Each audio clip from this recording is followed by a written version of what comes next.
What's up, guys? This is Ben Weir, the emo ANCAP, and I'm glad to be here tonight. It's Wednesday night, and I can't think of anything cooler than to spend my night with my dude Mitch Connor, who is the host of the Swamp Creatures podcast. He also is the founder of 1776 Swag. He's a Mises Caucus organizer. We got a really cool conversation going on tonight about really cool stuff like music as well, but we are kind of like autistically focused right now on the possible UFO abduction of a 1960s singer. So we'll get into that at some point. But without further ado, I'm going to bring up Mitch Connor. Dude, what is going on? How you doing? What's going on, man? Jesus, before we jump in here, I just want to say your intro completely blows ours out of the water. Why? Like I was just looking at it, I was like, damn, he's got the music, he's got all the on the street footage, he has all that. I just have a countdown with a guitar riff. I basically just clipped together a bunch of my old bands, like live videos from tours and weird shows and just weird stuff, and then a couple activism videos. But I appreciate that. Thank you very much. That's nice of you. Mitch, introduce yourself. Tell us who you are, what you do, and where you're at. Okay, hello, my name is Mitch Connor. Yes, I share the name of a popular South Park character. I'm one of the Mises Caucus state organizers down here in Florida, and I'm also the owner and operator of 1776 Swag. And I haven't really talked about it as much yet, but I guess I might as well talk about it more now. I also have a non-political brand called Retro Remnant out there. That's awesome. And what is Retro Remnant? What do you do with that? Kind of just creating some like non-political merch, but also kind of just mixing little things in there. Like the whole Remnant name, obviously that came from the whole Ron Paul thing, Reach the Remnant. But nice. Yeah, just to kind of insert that little bit in there. That's nice. I like that. Sweet, dude. So you are down in the second freest state of Florida, correct? You really want to play this game right now, man? I had to start it off right, dude. I started off all right. Yeah, second, number 2, according to Cato, the same people who support vaccine passports. Oh, God. Oh, man. All right. Well, enjoy your red flag laws. But anyways, yeah. So, I mean, I hope it's nice and warm down there for you right now. It was 30 degrees up here today, and we got snow all over the ground and ice, and I'm on crutches and stuff. So, that's been fun. But, dude, let me hear, how did you get originally involved with the LP? What brought you into the LP? How'd you get here? You've been involved for several years since I've known you, at least. And, I'm always curious about that. So. No, sure thing, man. So around 2016, I was just completely anarchist, not wanting anything to do with any of this. And it was sometime around 2017, I attended the Tom Woods 1000 event. And I really hit it off with some of these people who, like, normally I'm arguing with online or whatever for one reason or another. And it's like, oh, you guys aren't so bad. You're some good people. And kind of seeing what had happened with the Libertarian Party in 2016 already had me concerned. For me, the call to arms came when, Sarwark, and I guess we'll call them the old regime, prevented Ron Paul from speaking at the convention. Yeah. And that was in 2016, wasn't it? Was that 2016? I don't know if it was 2016 or 2017. I might have it a little bit mixed up there, but that was definitely more the call to arms. It was around 2020 I really got involved, became a delegate. And down here in Florida at that time, our Mises Caucus was not trying to insult the 3 people who were working on it before that, but it was basically nothing down here aside from a little meetup group at conventions. Yeah. But on the convention floor, Michael Heiss came up to me and asked me, hey, I'm trying to get a new team of state organizers together. Would you like to be one of the state organizers here in Florida? And from there, we got a great team together. Rob Vinson, Celicia, even though she no longer lives in the state, she did a great job. Patrick Leisner. I believe we also stole Lisa Gansby from New York. She's awesome. We just have a wonderful team going down here. And nice. We just have a nice little political pack and an organization that we're very proud of. Yeah, that's awesome, man. You guys just had your state convention too the other week, correct? We did. Unfortunately, I was unable to attend that. I was busy being there for my friend who was getting married. So, Right on. Okay. Well, I mean, that's a good excuse. I mean, it seemed like everything went well from what I saw. oh yeah, Everyone seemed to have a good time. I was trying to make it down there, but I was not able to. I had to go to New yeah. Hampshire's. But yeah, man. So you've been involved with the MC for a while. What really like drew you to the Mises Caucus as an organizer? And for those who don't know out there, I'm sure most of my audience is aware of what the Libertarian Party politics were at the time the Mises Caucus really rose up and started taking over the party. But essentially, the Mises Caucus it's a grassroots, organization, a caucus that is very pro Austrian economics. It's named after Ludwig von Mises. And, we had to fix the Libertarian Party, which might have been a bit too much to chew off, but did end up taking over the party, or the Mises Caucus ended up taking over the party. And now we're here. And now it's like, what do we do with it? We have good people up there at the LNC. I don't know. I think that they've got a lot of pushback still, and that's causing some problems, obviously. But I was a Mises Caucus organizer for several years as well, and I know it's a lot of work. You got to keep spreadsheets organized, keep people interested, and doing meetups all the time. I'm sure that you guys are doing a lot of that down in Florida, especially. It is a task. It's a lot of work. Oh yeah, no, it's definitely not an easy hill to deal with. And honestly, getting the pack to where it is here in Florida, Mises Pack, has been something to be really proud of. As far as what drew me into the caucus, it was kind of that desire of, I don't know if you were involved with like the Ron Paul revolution of like 2012 or 2008 or anything like I that. voted for Ron Paul, but I wasn't really in the Libertarian Party at that time. I was an anarchist still. Fair enough. Still I'm an anarchist, but I mean, I still loved anarchism at the time, but Ron Paul just drew me in as like a young teenager. I couldn't even vote, man. I didn't go to any of like the things or anything like that. It was kind of like that kid who who probably got bought into like Bernie or some whoever's the anti-establishment one at the moment. Right. But the message really hooked into me. It wasn't like that typical person. You know what I mean? There's people I know who liked Ron Paul at the time just because, he's the Republican who likes weed. Like that's all they had to hear, like so wild. Yeah. I mean, Ron, I mean, 2008 was a good year too. I was very much so into Ron Paul in 2008. I didn't even really learn about anarcho-capitalism until probably it was like 2010, and that was when I was in college. But like I loved Ron Paul, and I think that like he probably opened up my mind into more like of the libertarian side of the politics. Before that, I still was an anarchist. I call myself an anarchist. I didn't think the government should exist. I wouldn't say it was very left-leaning at all, actually. Like I've loved guns my entire life. I've been free speech advocate my whole life. I just hated the government, and I thought all my favorite punk bands were in the same page as me. I didn't really realize that they'd turn this way. I know the feeling, man. I know the feeling. Those guys put out a whole bunch of dookie. Let me tell you what. Just kidding. That was a joke. That's my ride or die band. And yet every time they go cringe with like just kissing Democrat ass, all I can think is like they're shills now. I mean, did you hear their new album that they just put out? I heard Dilemma. That was a pretty good song. Yeah, it wasn't bad. It kind of reminded me of American Idiot a little bit, but I like that era something too. From that album. Yeah, I mean that's way better than the like Uno Dos Tres albums and all the other junk they put out recently. But yeah, I don't know. It's wild. But I would say that like a lot of my stuff obviously stemmed more from music, and that's how my political philosophy originated.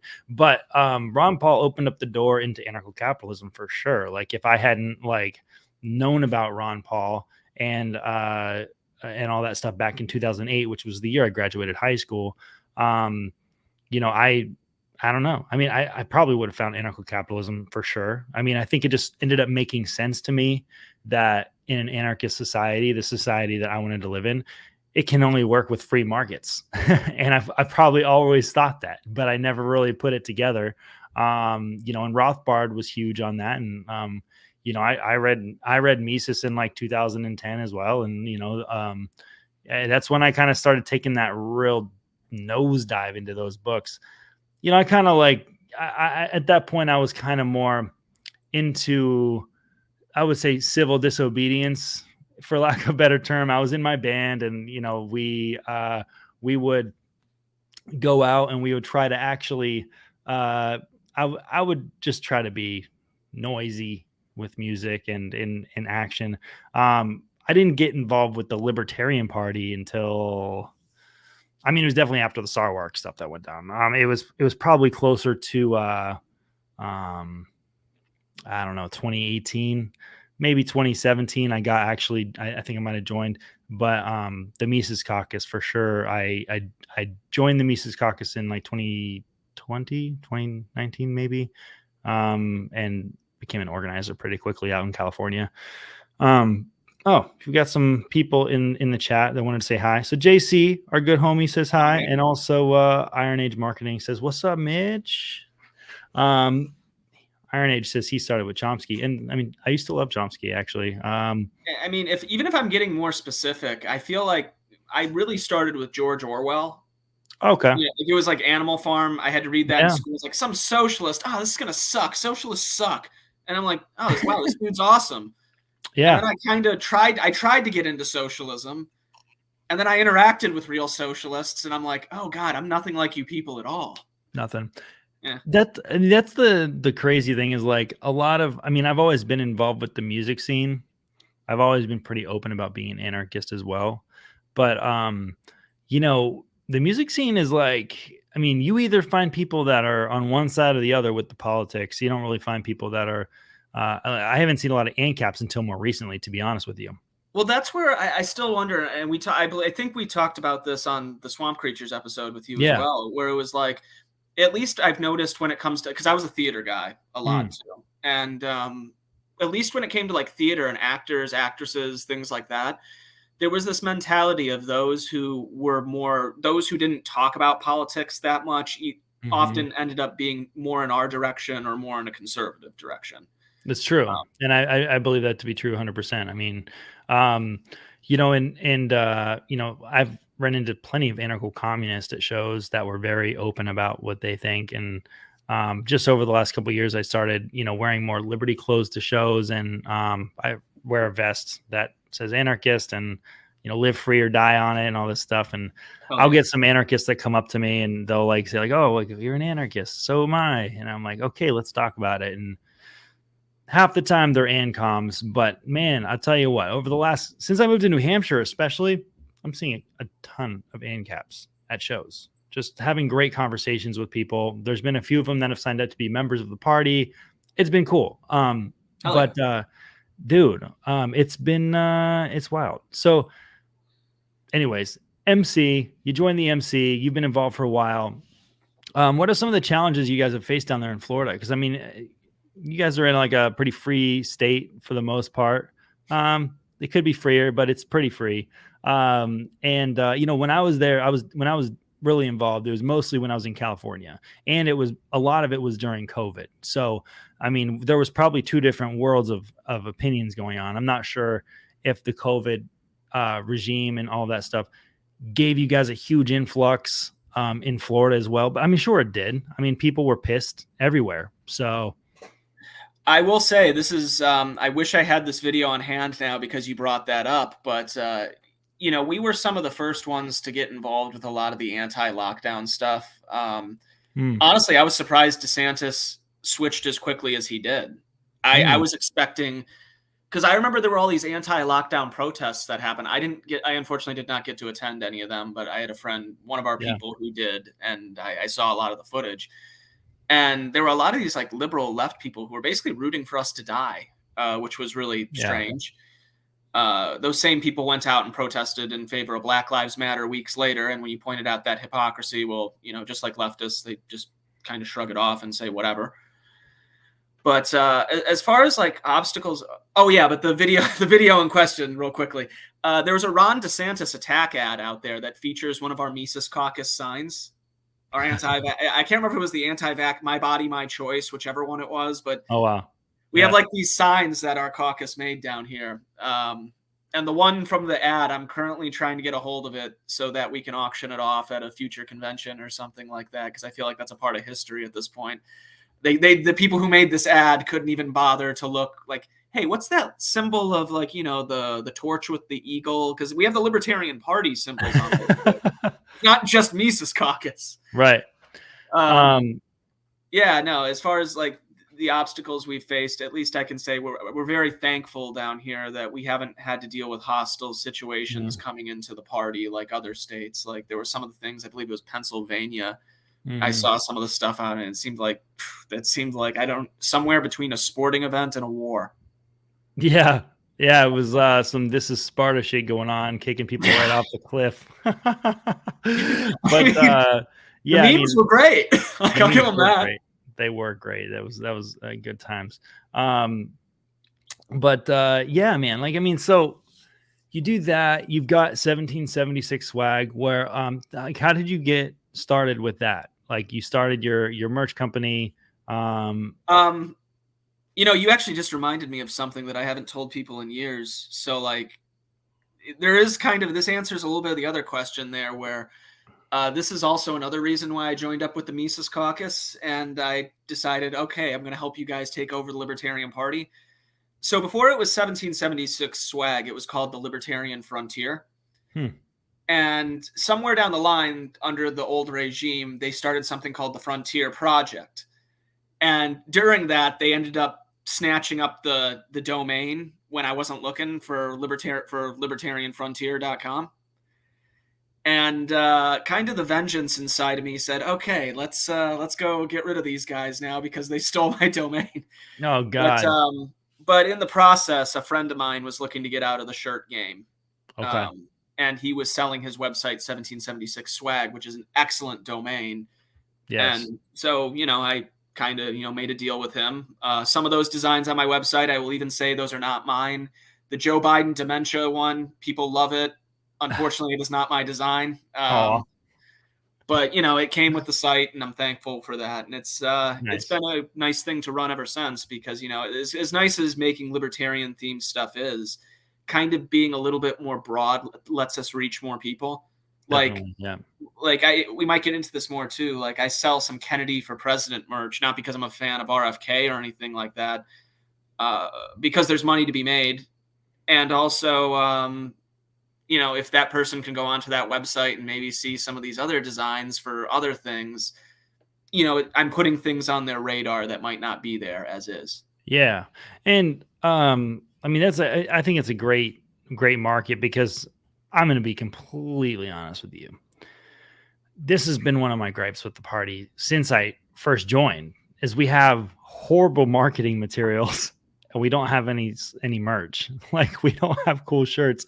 You know, it's hard to find some good artists out there and some people who are creative with all this that can make things fun, instead of everything just saying the Libertarian Party or something like that.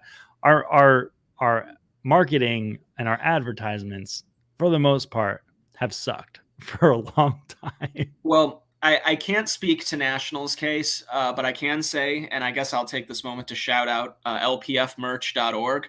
Yeah. Me and some other people have been running that now, and we actually have we're cycling out some cool designs here and there. Everything doesn't stay up there forever because we don't want it to be too cluttered. But you know, we're constantly cycling out many different designs. That's awesome, dude. That's awesome. I hope that we can improve that for you. If I can prove you wrong, at least I won't be able to get you to admit that New Hampshire is not as good as Florida, but if I can at least get you to admit we're doing a better job with that, mission success. I love the snow, man. I mean, people think I'm weird for saying that. I love the snow. So I will, so I think these are all connected. So correct me if I'm wrong.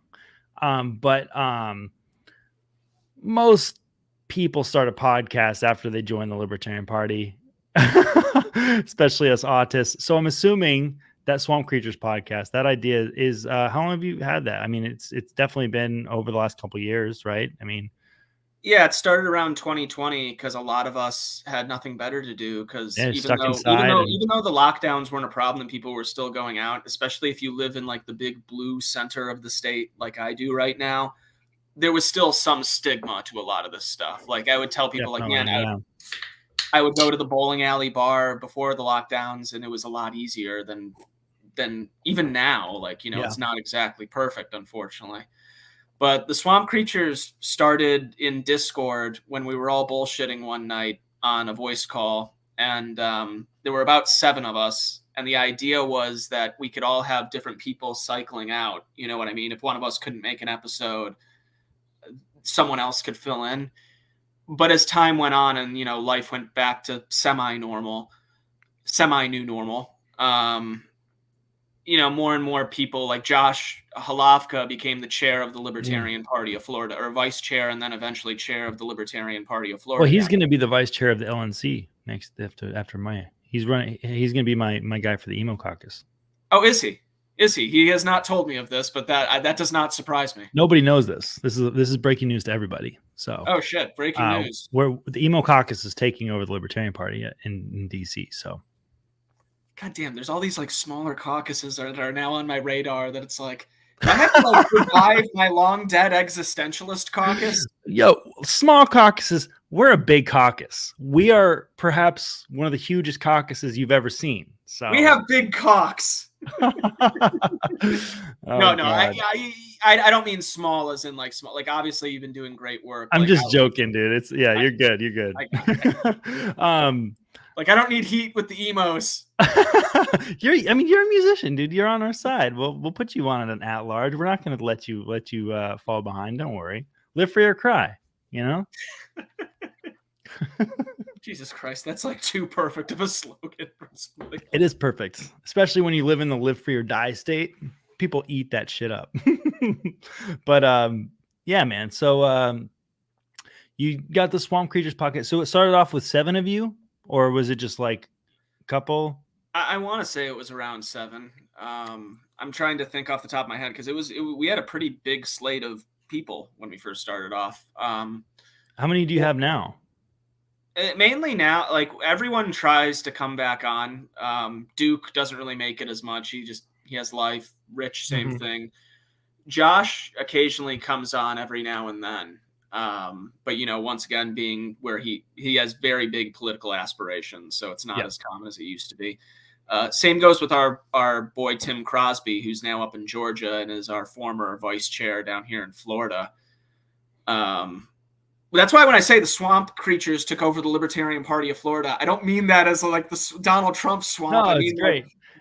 You guys have other stuff going on outside of the podcast. We all do, but, we all have lives and stuff. It's primarily me and Rob Vincent right now. We're the okay. So you would say that you drained the swamp a little bit. We drained the swamp just a little bit. I'm just kidding. That's funny. Yeah, man. No, I've been on the show before. Great conversation. You guys do awesome work. And you always keep it very interesting. That's like something I'm trying to do over here too. But yeah, I definitely appreciate your work and your work ethic. And you also, if I'm not mistaken, aren't you helping out with one of the presidential campaigns? I have been helping out a little bit with the Michael Rechtenwald campaign. Okay. But it's been in a very limited capacity because I've also taken on some work for the Libertarian Party National as well. Oh, okay. Nice. That's awesome, dude. Well, congrats for you. Yeah, that's a lot of work in general. And I would say, so Rex your guy, Rex your go-to guy, you would say? I definitely enjoy him a lot. I think he brings, in many ways, I think he's better than Hornberger. I really wished I could. We're not even going to bring up Hornberger in the conversation. He's not going to get any delegate votes in DC. They're not even on the same level at this point. The dude lost his marbles. I know. And the thing is, I campaigned for him hard in 2020 because I knew him from my Young Americans for Liberty days. A lot of us did.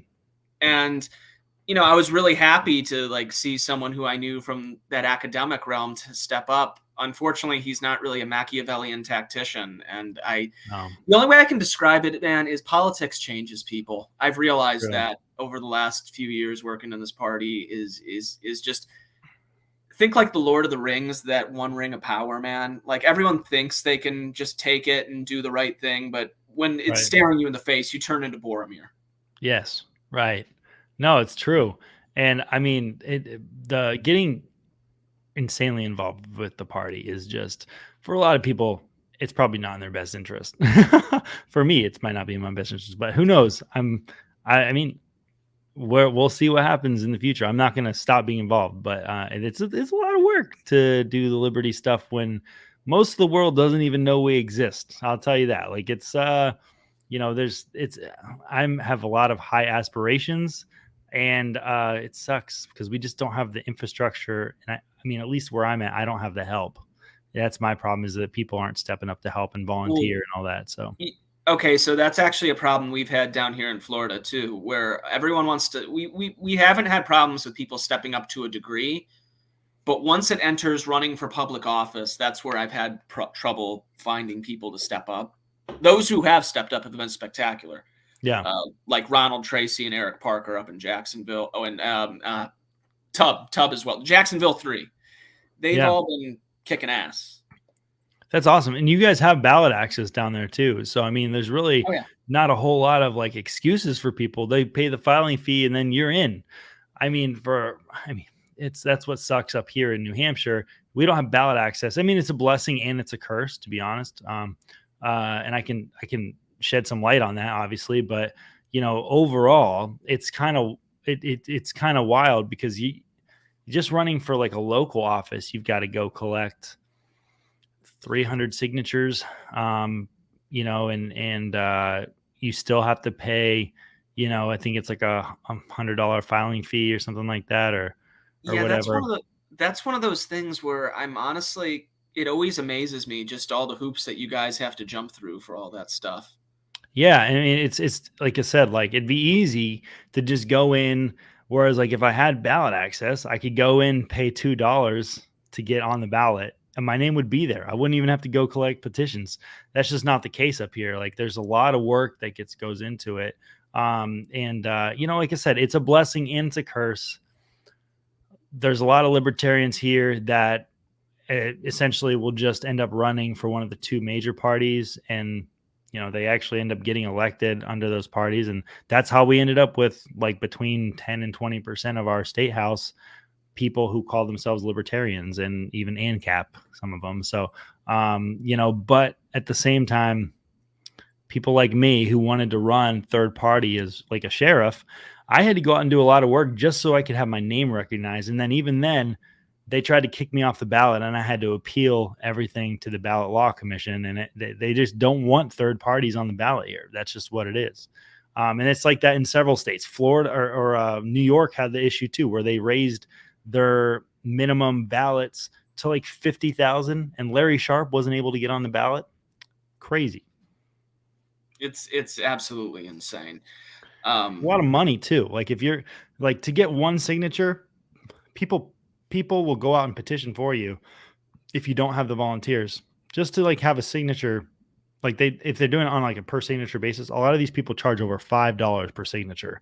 And if you're doing that for 40,000 signatures because you don't have enough volunteers to get them, that's insane money, dude. Like that's So just it's fiscally irresponsible too, in that my opinion. But that's probably why the Seminole. So down here in Florida, the two biggest power players in politics are, big shocker, Disney and the Seminoles. And the Seminoles, I noticed this when we were tabling at CannaFest, which is like, a cannabis festival they hold yearly in Mount Dora down here. And there was some sort of Indian gaming thing on like gambling related on the there was a petition basically. And they had all these ex-cons going around and getting the signatures for them. And dude, I would watch these guys go up to people and they like, hey, you mind signing this? And it's like, no, I already signed that. Can you just sign it? I need to get my hours. Like these dudes were persistent because they just wanted to get their hours. yeah. man, like that's I'll give you some perspective here. Okay. when you We didn't have describe a it like that, though, like I can ton of see why you do volunteers. that. We did not have a ton of volunteers up here to try to Yeah. help us get signatures to get Kaufman on the ballot last year for Senate, right? We needed to get 6,000 signatures, but or 5,000 signatures, but really that means you need to get 7,500 because there's a lot of them that will be canceled out. They're not eligible voters, etc. Right? So we went out, we set out to do this. We had probably like 8 to 10 people, but really it came down to like 3 or 4 people that got most of the signatures we had. We still had to pay like 15 grand to get the rest of the signatures because we could not do it in time. It's a short window. And it took us a long time. It cost us a lot of money, a lot of hours. And then to do all of that and to get 2% of the vote, it sucks. Even if it is just a marketing campaign, I mean, for most people, they don't want it to be a marketing campaign, right? Whereas then this last week, or within the last couple of weeks, RFK came up here. He had over 100 volunteers. He spent $0 and got all of his signatures in one single day. So it's like, I swear that amazes me because I actually know several people who are working in the RFK campaign. I'm just like, Jesus Christ, how are you people doing this? yeah, dude. I mean, it is wild to me, but that's where we're at. I Is it mean, the whole of just the Kennedy name? it's definitely the name recognition Yeah. for sure. But I mean, dude, it just makes it so much harder for libertarians, and I'm not gonna say that I'm like, I'm not giving up on the cause.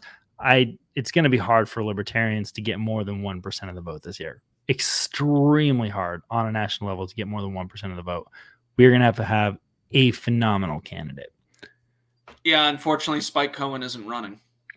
Yeah, as of right now, you never know. He could throw his hat in the ring last minute. I mean, Joe Jorgensen waited till the last couple months to announce. He still has that opportunity. Let's pray to the gods. Yeah, like I would love Spike to be there. He's my guy. I fucking love that dude. Honestly, like it drives me nuts that where we're at. You know what I mean? Yeah. Because I love all the I have no problem with many of the candidates. You know what I mean? There's only like 1 or 2 that maybe I'd be like, I'm not too sure about. Well, I'm not voting for a cop. That's like my number one. I'm not voting for an ex-cop. Not gonna happen. Even if he's redeemed, I don't know. I to be honest, he's a great guy. I've had a great conversation. I'll be putting out a video soon with all of the candidates except for like Hornberger and Rechtenwald. Nice. Where I interviewed them stuff about the emo caucus, and Mike Tremont was hilarious. The dude has a sense of humor. He's a very nice guy. On a real level, he's a very good guy. So, but no, I think he's phenomenal. My biggest problem is I kind of look at him and I think, why are you running for president? You would be so much. Yeah, you were like the perfect ideal sheriff candidate or something like that. You know what I mean? Yeah. Well, and not everywhere has elected sheriffs. There's another. I know, and he did run for Congress. I think it was Congress down here in Florida, and he just moved to DC. That's what I was about to say. Is he had moved afterwards? So unfortunately, there's no following up on that one. But he did run an excellent campaign, I thought. RFK is a joke. That's true. Hair of the dog. Hey, what's up, dude? My name is Robert Kennedy Jr., and I want to be your 2024 Libertarian Party presidential nominee. Dude, he's not even using any like vocal distortion. That is pure Mitch Connell right there. I love that. That was great, dude. That was great. He sent me like this random message with that exact thing. And I just died laughing for like 10 minutes straight. It was great. I listened to him on Rogan on a long drive, and somewhere in the middle, I mastered that impersonation. I love that, dude. That's fantastic. Real quick, before we continue, I really need to give a shout out to one of our sponsors, which is Crafton Business Services. Crafton Business Services. This episode is brought to you by Crafton Business Services. Crafton is dedicated to helping entrepreneurs start, grow, and maintain their businesses by providing a wide variety of products and services to make your business more efficient, manageable, and profitable. Crafton understands how frustrating getting your business off the ground can be. That's why they've put together their business in a box solutions to turn your idea or side hustle into a fully functioning company in one place and for one transparent cost. For under $1,000, you get your corporate filing, a registered agent, a logo, business cards, a marketing strategy, and an accounting consultation to get you started off on the right foot.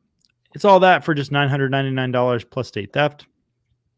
But if you already have a business, Crafting can help you grow to new levels with targeted marketing campaigns, affiliate programs, website and social media redesigns, and much more.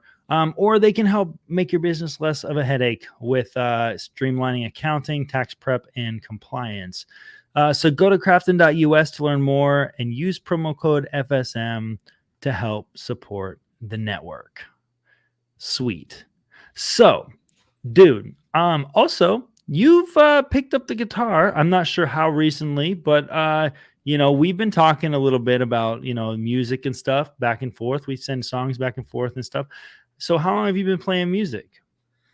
I've been playing on and off since high school. I've been honestly, even before that, I think it was like maybe 4th or 5th grade where I actually did get like a Spanish classical guitar that I got over in the corner over there. Yeah. Nice. And it wasn't until some point in the middle of the lockdowns that I got really just into it again. It's like once again, God, I almost want to grab this thing, but I got a nice LT orange Fireburst, whatever you call it. It's awesome. LTD, and while I was kind of cleaning up during the pandemic, I found it. I was like, oh shit, like the strings on this thing are fucked. Like I might as well, go get it like tuned up and everything. There's the dude at the Sam Ash is cool as hell. Like I brought a Lear to him to get tuned. I don't know if you're familiar with what a Lear is. It's absolutely. Yeah, hell yeah. I got one of those as well, and I took it to him to get tuned, and he basically told me come back anytime, and if you bring the Lear, that thing's always free because it's something different to work on. That's awesome. Nice. Yeah, fucking best store. But I got really more serious about it. It was like even though everyone else was locked in, I was still working around that time because my job was, we technically fell under essential, even though you were essential. Yeah, me too. I'm a hero. America. Thank me for my service. But Mitch is the sexiest nurse you've ever seen. I'm just kidding. I don't really know what you do for work, but no, I worked at a pet store. Oh, cool, dude. Obviously, pets are essential. We cannot live without pets. Thank you. So, motherfuckers got really weird about that with me. It's like, come on, like I sell. No, dude. No, we got to take care of the pets before ourselves at the end of the day. Mainly, all of our stuff was for you to take care of your animals. You know what I mean? We weren't and we sold things that other stores didn't. That was our gimmick. Like, if you needed some rare shit that no one else had, we would get that in for you. Unfortunately, them raising the minimum wage here in Florida squashed our business. So, oh, geez, no way. Yeah, so thank you, Democrats. I mean, we'll get. I want to go back to like the guitar thing in a sec. But yeah. Dude, like I want to get a domesticated porcupine so bad. Like my whole life, I wanted like a domesticated porcupine. This is before a libertarian. I was wanting a pet porcupine. I know it sounds weird, but they exist in real life. Guess what? New Hampshire, you're not allowed to have pet porcupines. So you're also not allowed to have pet kangaroos. Which is messed up, but I also don't want a pet kangaroo. I'll be real. But I know. I'm just letting you know. I'm going to have to, I think, like act out some civil disobedience here soon and just get a pet porcupine. How badass would it be to walk around Porkfest with a porcupine on a leash? Let's be real. So, anyways, I mean, does no one already do that? Nobody does that yet. That's what I'm saying. There's no actual porcupines at Porkfest, and that's like the biggest thing that's missing. So. Maybe this year we'll see a porcupine at the Emo Caucus Hub. I don't know. But, dude, so you've been playing music for a while. 2020 kind of like, made you more serious about it. Actually, the same thing kind of happened to me. Like my last show for my band was January of 2020 in Denver. It ended up selling out. We played with the Almost, and which is like Aaron Gillespie from Under Oath's band. It was a really great show. And then everything shut down. The venue shut down. My practice space shut down. I was already living in another state at the time, so I was having to travel back and forth for practice and shows. But you know, that summer, I was just like, what do I do with my life?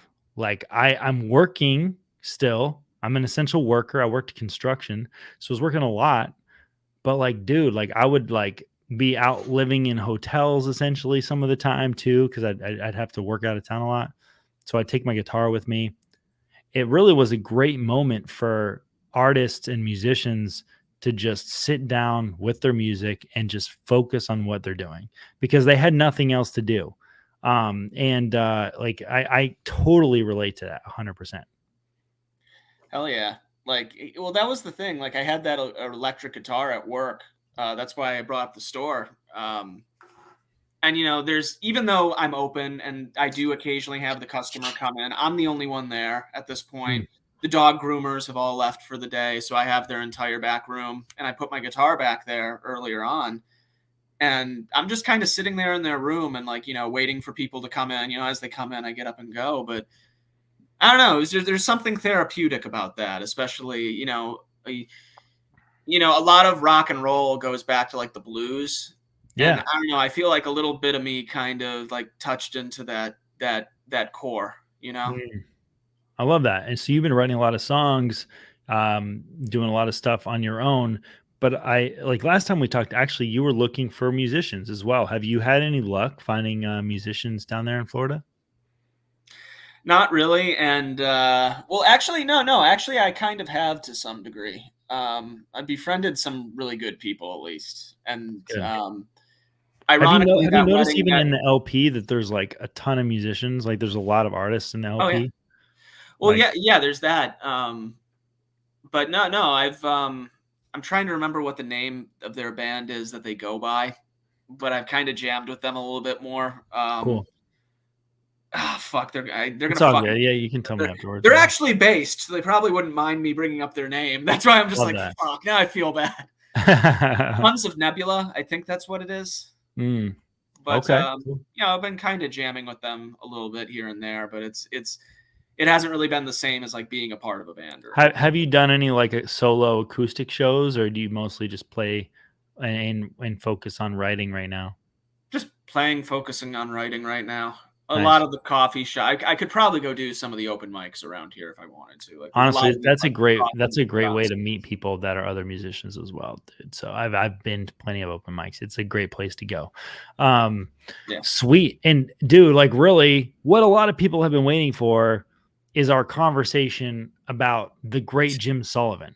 So Let's like do it. I've been and So, like yes. So real quick, before we get too far into it, let me play his song UFO just to give people a little bit of context of what we're dealing with. Jim Sullivan is from the 1960s, and we'll talk about him kind of as a person here in just a moment. But real quick, like we're just gonna do a quick clip of his song called UFO.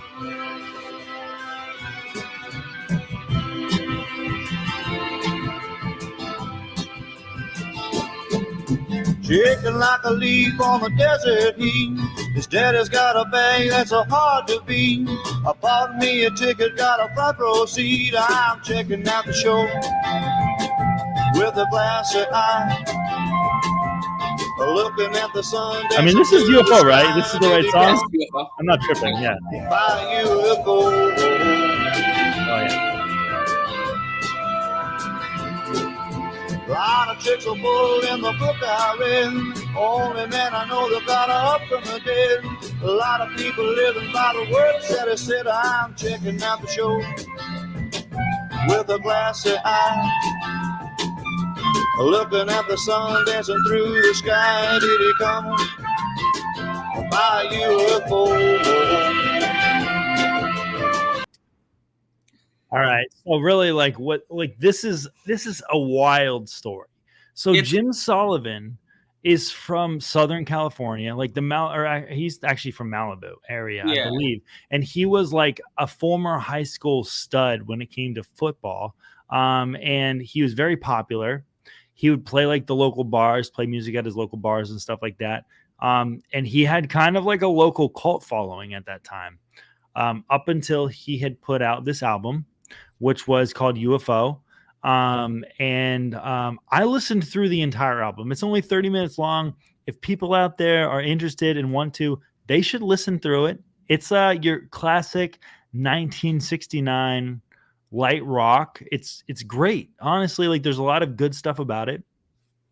And like, he had like a little cult following going on down there in Malibu.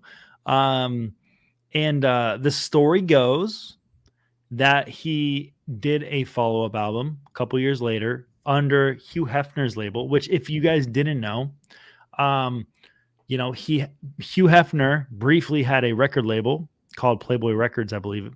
And this is one of the albums that was put out on it. He had a solo album just called Jim Sullivan. Then one day, Jim Sullivan goes to Santa Rosa in New Mexico. Correct? So what happened was those first two albums, the first one was kind of cobbled together, UFO. Yes. He was able to make it because he raised money and he had friends that he had met out west who were successful. Right. And his wife worked for Capitol Records. And what happened is they had basically shopped that album around to Capitol and some of these other ones, and they all had basically said no. Well, his wife worked for Capitol Records, right? Yeah, she worked for them too. Their reasoning for not signing him was because they thought he sounded too much like James Taylor. Which it's like, wow. Come on, man. The lyricism is clearly better here. Right. Come on. Like, I've seen fire and I've seen rain. Ooh, you're so deep. But dude, so I mean, I listened the first album or song on that album too, Jerome, is actually like I thought that was probably one of the catchiest songs on the whole album was their opener. Oh, yeah. Anyways, go on. Yeah, no, that's a great one as well. Roll Back the Time. I also like that one. Yeah, that one's good too. Yeah. But the Playboy album, unfortunately, had completely flopped. And a little bit after that, it was, unfortunately, him and his wife had really dived into alcoholism a lot. Yeah. And so basically, he said he was going to travel from LA to Nashville to try and get some more music, get into music over there instead. It was when driving, he just kept going and eventually got pulled over outside of Santa Rosa where they thought he was drunk. But I guess he passed the field sobriety test. So then he left and he checked himself into a motel. But reportedly he's never stayed. He didn't stay the night. Yeah, he didn't even stay the night, right? Like he literally, like they went in there. He left his key, his hotel key inside the room. Like he was nowhere to be found. I don't know, like there's some people who speculate that maybe he just walked off, and maybe he's still out there somewhere, but there's also other stories and there's a ton of possibilities here. Like there's evidence that it could have been some sort of police cover up as well. I've read that as well. Like, it's very possible that he had a bad interaction with the police, and the police are obviously known to be upstanding citizens. So, like it is very possible that the police, they had a bad interaction, maybe they needed this guy gone. I don't know. But then also, like it's also possible with his past, with, I'm sure, a lot of drugs, alcoholism, that he could have been extremely depressed. He could have had some mental disorder of some sort. He could have wanted to disappear and commit suicide. That's a possibility. That's where that is a very strong possibility, because I believe it was one of the people who had worked with him on one of the records. I don't remember if it was UFO or Jim Sullivan, but he basically, they were just bullshitting in the studio one day talking about different things. And at one point the question turned to, what if you were to disappear? And Jim basically said something to the extent of, I'd walk off into the desert and, like basically what happened. Yeah. So I've read interviews too with his son, and like his son, doesn't really know what happened. He said, it's really odd. All of his stuff was left behind.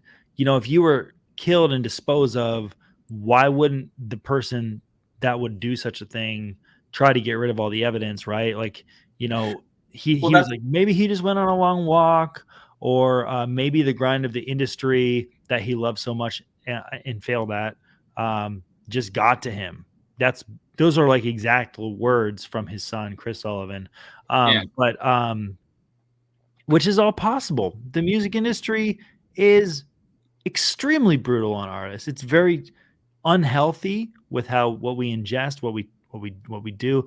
If you don't take care of yourself properly, and it's very easy to get wrapped up in circles you're not supposed to be wrapped up in.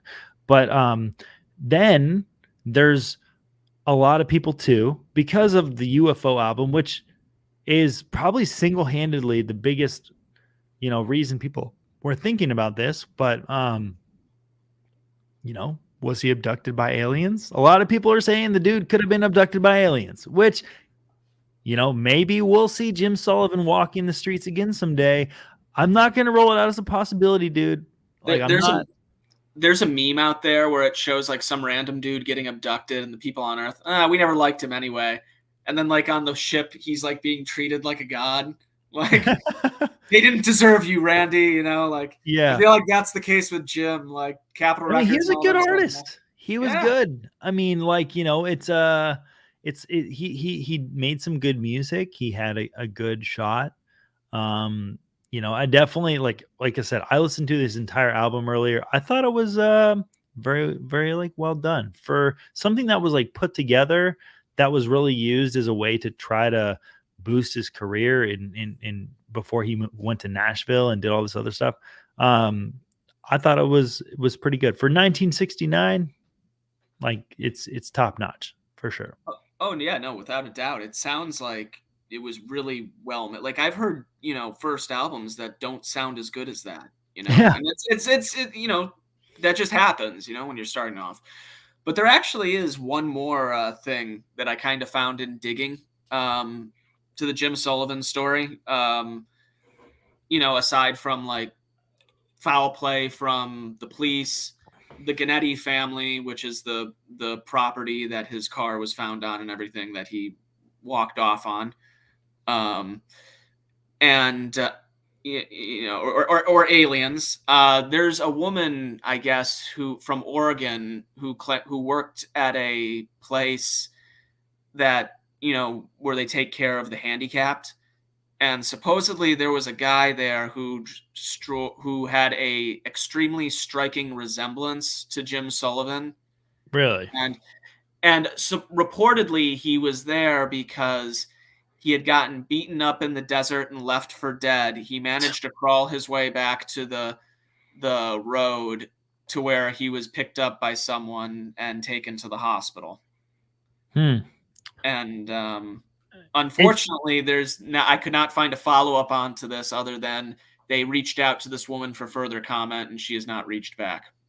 And there's actually like another like kind of weird story is that like, with the whole Jim Sullivan thing, within a couple miles in the middle of the desert, they did find remains of a body. Yeah. This came up a while later. It was very decomposed remains. But they found remains of a body, and but it was determined that the body was not Jim Sullivan's. And who knows if that's true or not? Who knows how decomposed the body was? I mean, it's hard to say. Like a lot of times they'll match dental records, etc. But I don't know, man. This was the early 70s, so I don't even know. I want to believe, though. I want to believe that like aliens exist. And, I'm not rolling out the possibility.